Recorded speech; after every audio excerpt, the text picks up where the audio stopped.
नमस्कार दोस्तों, मैं हूं अतुल सिंह। स्वागत है आपका इन्वेस्ट कर लो भाई चैनल में।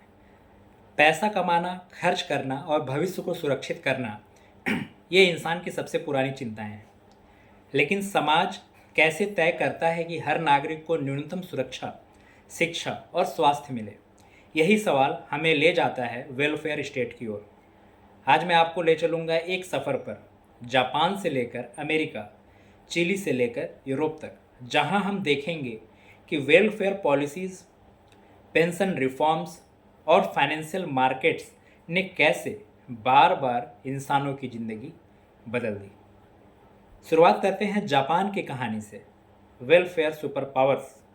द्वितीय विश्व युद्ध के बाद जापान खंडहर में था, लेकिन यहीं से उठा एक model, welfare super power. Japan ने सोचा कि बेरोजगारी, बीमा, शिक्षा में निवेश और स्वास्थ्य सुविधाएं हर नागरिक तक पहुंचनी चाहिए।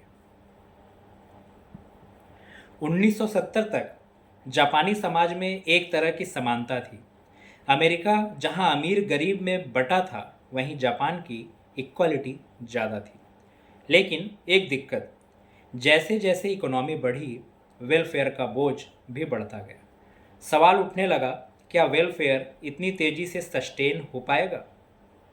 अब जानते हैं ब्रिटेन और अमेरिका में क्या हुआ। वेलफेयर से क्राइसिस तक ब्रिटेन ने एनएचएस यानी नेशनल हेल्थ सर्विसेज दी, लेकिन धीरे धीरे सिस्टम इनएफिशिएंसी और हाई टैक्सेस का शिकार हो गया। अमेरिका का हाल और अलग था। वहाँ मेडिकेयर और मेडिकेड तो थे, लेकिन असली सिस्टम प्राइवेट इंश्योरेंस पर टिका हुआ था।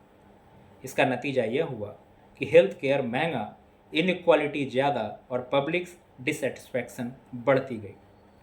मिल्टन फ्रीडमैन ने यहाँ एंट्री ली। कहा, सरकार कम करो, मार्केट्स को काम करने दो, यानी वेलफेयर से हटकर प्राइवेटाइजेशन और पर्सनल रिस्पॉन्सिबिलिटी की ओर शिफ्ट करो। यही प्रयोग चिली में हुआ, जहाँ पर पेंशन रिफॉर्म्स किए गए।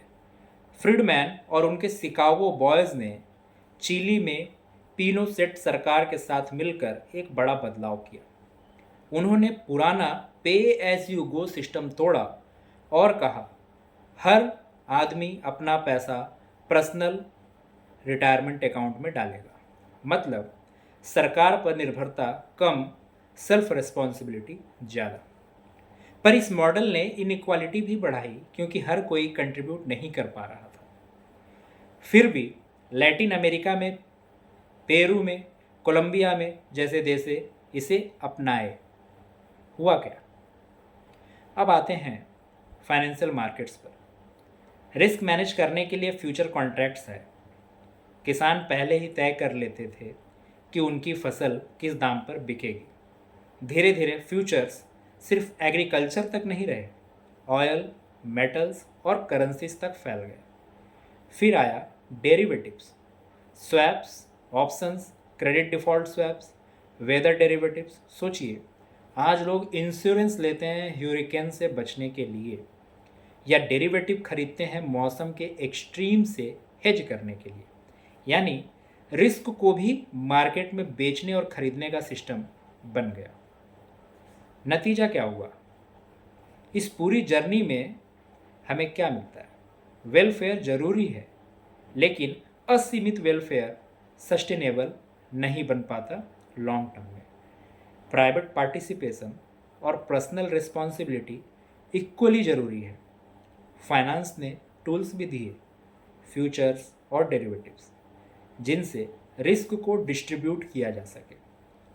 लेकिन सबसे बड़ा लेसन यह है कि अगर ग्रीड और शॉर्ट टर्म सोच हावी हो जाए, तो बबल और क्रैश तय होते हैं।